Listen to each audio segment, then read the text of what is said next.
We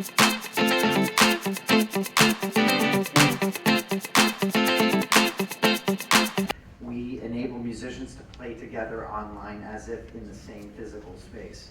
I've been a musician for a very long time, and I wanted to be able to sit in my house and not have to pack up my big drum set and take it to a rehearsal studio halfway across town, sit in traffic, and still be able to play. So where are you right now? I'm in Sherman Oaks, California, in my living room. I chose not to do this at my studio because I wanted to demonstrate the ease of use in the home environment. Great, well let's play a little bit. Okay, sure. 1, 2, 3, 4.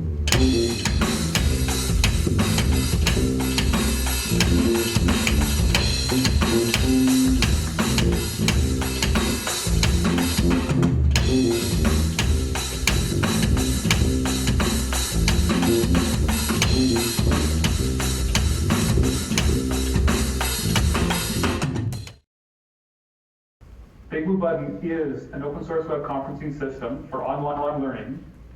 Our goal is that every student with a web browser should have access to a high quality online learning experience.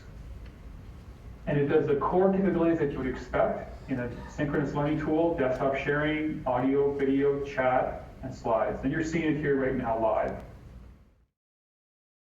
That's what we call a 360-degree camera. So it's a 4-lens camera, and then if you actually look up on the screen, then you'll see yourself. So you really can't hide from the image.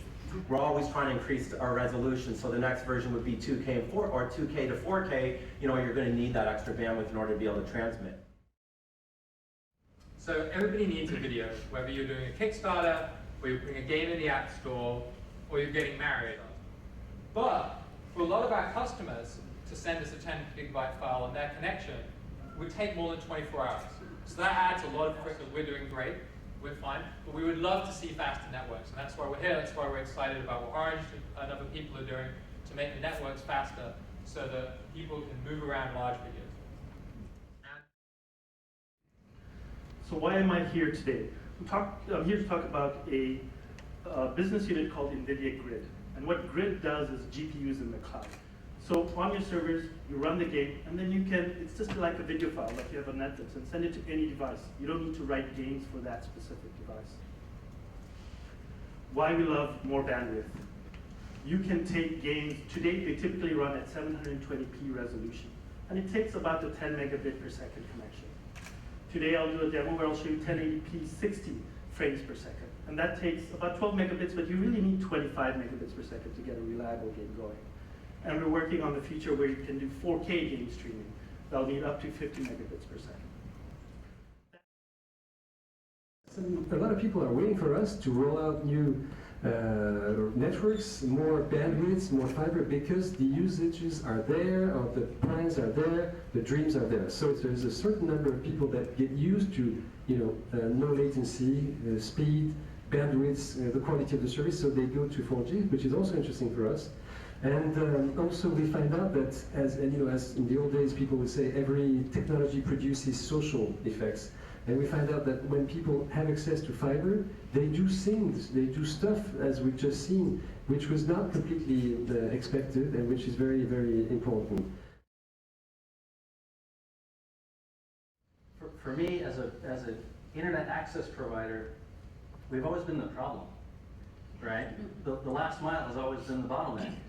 And what fiber changes is that your local resources are the bottleneck. It's your I/O, your disks, your displays, your input, your own human reaction time. And to see NVIDIA demonstrate that they could push an interactive game to the cloud, that really shows how moving that is. It's great.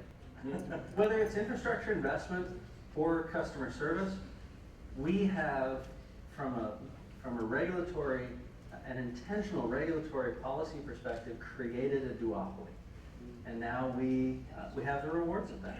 Tremendous energy among mayors in the United States. They're just sick of settling for second-class expensive connections. And they see all the economic growth and telemedicine and educational opportunities that are possible by fiber. And you're going to see lots of mayors rising up to do something about this. So the ability of a city to call for, doesn't have to own, but at least call for the creation of a fiber network in it's 3.6 is the big thing that's going to happen.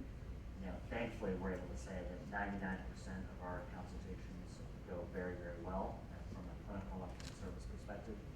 Of that 1%, which is still far too high, the vast, vast majority of those are due to, the current broadband issue.